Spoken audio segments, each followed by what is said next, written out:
Hey everyone. Today, let's talk about how to use library resources to find assessments, tools, and other measures for your psychology research. We will make sure that those assessments that you find are valid, reliable, that they are available for you to use with permission, and whether they are free or not. You are always going to want to start your research at the Library Guide for Graduate Psychology. The URL for that is libguides.brunel.edu/gradpsych. And I will exit out of this and just show you what the home page looks like now. You will spend most of your time on the main landing page, the Start Your Research here. There are a few tutorials to help you get oriented. My contact information is over here on the right side of the screen. You can always email me or schedule an appointment if anything is unclear. You'll be doing most of your searching in the Start Here box where it says Databases with General Psychology Content. Today we'll look at PsycInfo. And then as you're doing more specialized research, like looking for assessments, you might go down into the other common resources area. And today we are going to be looking at PsycTests and mental measurements yearbooks with test in print. I also have to highlight that we now have online access to the DSM-5 text revision, so there's a link to that right there. As you're doing assignments throughout your program, you can also check out the Your Classes tab. As we become aware of assignments in your program, we try to put together a dedicated tip sheets and things like that for each class. So you can scroll through and see, oh yes, PY 706, 707, the assessment class, has a box right here, and it's got shortcuts to the two big assessments databases, Mental Measurements Yearbooks and Test in Print. It's got a little bit more guidance from this link, and then the slides from this particular talk. There are really three approaches to finding assessments. You'll probably need to use all of them together to make sure that you're getting really good coverage on finding assessments that are great for your project. The starting point that I would recommend for all students is look at existing studies. They should have used some sort of tool or measurement or scale. Most of them do. So look up those studies and see what they used and why they used it. You'll use your literature review skills and go to a big psychology database like PsycInfo, for example.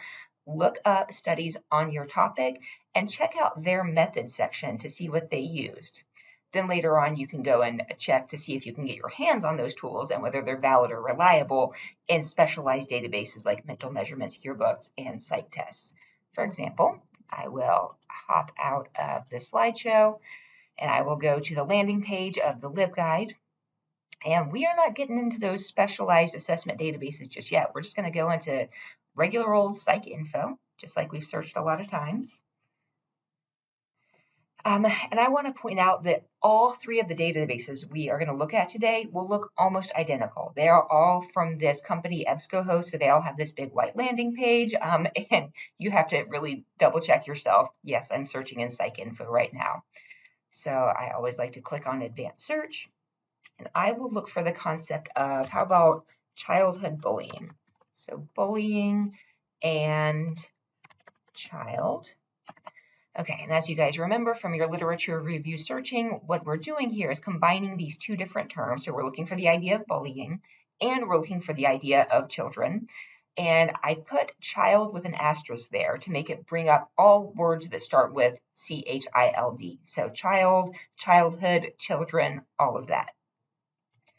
And I'm not going to filter it in any way for a year or anything like that. I just want to see what research has been done and what tools they used.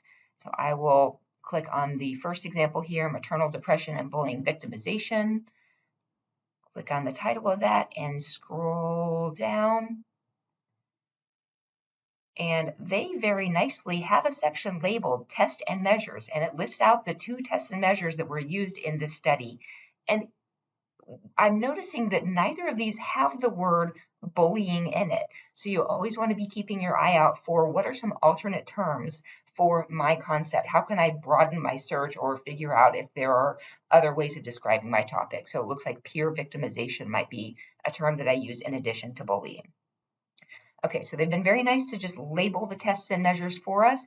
They're even more kind. Sometimes you will really luck out like we're doing here, and they will link to a page that describes this peer victimization scale, you can scroll down, you get what is this for, what is the description of it, when did it come out, is it an instrument types, the inventory or questionnaire, yada, yada, yada. These two lines are very important. The permissions area, are you allowed to use this or not? Do you have to purchase it? When it's a total freebie, it will say may be used for research purposes. In this case, we would have to contact the publisher and corresponding author, basically send them an email and ask if it's okay to use. But I love seeing that there is no fee associated with this. Yay. And then we have information about the reliability and the validity of this instrument. So tons of information available here. So if we were to look through all 7,000 of these articles, which we're not going to do, you would find that they don't all have that nice little tests and measures label. Sometimes you have to read the methods section of the article before you can figure out what scale they were using. So let's pretend that we've looked at this scale together and we've decided, yeah, I think that this is on the right track for me. It seems valid. It seems reliable. I would like to explore this more. I'm going to copy the title of this, and I'm going to go check this out in a couple of other specialized databases. PsycTests and Mental Measurements Yearbook. So this brings us to the second approach to finding assessments. You can search in another specialized database called PsycTests. The benefit of PsycTests is that very often it provides the actual test instrument, and it lets you filter to see if there is any fee for using this test and if there are special permissions. So if you only want to see tests that you are allowed to use for research and teaching, you can filter in that way. I'll show you that in just a minute. Sometimes you need to contact the publisher, and you can filter for that as well. So we're always going to want to use advanced search, or there are ways to filter with the Show More section under the publication date. Let's go take a look at that. So I'm back on the LibGuide, and I'm going to click on PsycTests in the Other Common Resources area. Clicking on PsycTests. And once again, it looks almost identical to PsycInfo. They are both from this EBSCOhost company. They are both through APA, but you have a reminder here that we're searching for PsycTests.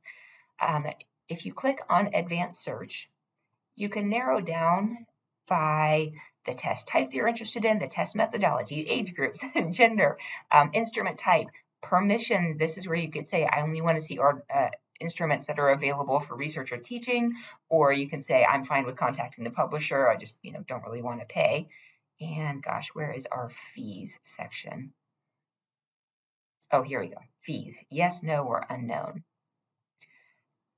If you are doing a really broad general search and you're not sure exactly where you want to, or the name of the scale that you want, you could kind of browse by clicking on different classifications. So if you're looking for just anything related to family relationships and parenting, and you just want to browse very broadly, you could click on family relationships and parenting and get over 3,000 search results, different questionnaires and instruments that fit into that category. In this case, though, we wanted to see a specific bullying scale. So I pasted in the name of the scale that we used before, multidimensional peer victimization scale, and I'm hitting search. I'm getting 8 different search results. This one is the revised version. So I'm going to click on the title of it. It's telling me that there was another version, the original. Okay. I'm getting all the descriptive information that I had seen before. The construct label is really helpful because that can lead you to other scales that are on the same subject. You have the reliability and validity information that you wanted before. And what you really want right now is the PDF full text. So if you click on PDF full text, it should show you what the actual scale or instrument looks like. And if you have permission to use this, you can apply it to your research subjects. Okay, so there's a cover page with information about the scale, and then there is the scale itself. I'm back on the results page, and we had just clicked on the first link that had a PDF full text. That was the revised scale. If I was particularly interested in the original scale, There is an entry for it here, but you see that it says request your interlibrary loan. So basically that means we don't have full text access to it here in this database. To be honest, if it's not in this database, you may have a hard time tracking it down. Contacting the publisher or the corresponding author sometimes works. But if you are looking for something quick and easy to use, I would check for the ones that have PDF full text. The third approach to finding an assessment is to search in a specialized database called Mental Measurements Yearbook. This is not original research. It is not the test instruments themselves. Instead, it's kind of like Consumer Reports magazines. It is descriptions of an instrument, reviews of how valid and reliable they are. So you're not going to have access to the actual test. There's no way to filter for whether it's free or available for researcher use. It's really best for getting ideas of like what exists and whether a certain tool is valid or reliable. Also, it only includes commercially available tests, so ones that are available for purchase. If someone developed a scale but didn't make it available through publishers for purchase, then it's not going to be listed in Mental Measurements Yearbook. However, when you do find your item in Mental Measurements Yearbook, it is a very rich source for that one particular scale. So to get to Mental Measurements Yearbook, we are on the Graduate Psychology LibGuide again and scrolling down to Mental Measurements Yearbooks with tests in print.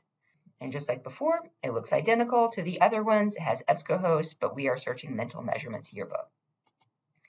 I'm clicking on Advanced Search, and you can scroll down to look at various test categories like we could have done in PsycTests. So let's, for example, look at alcohol and substance use.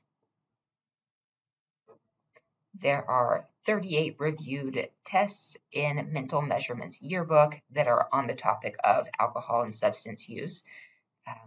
For example, the triage assessment for addictive disorders.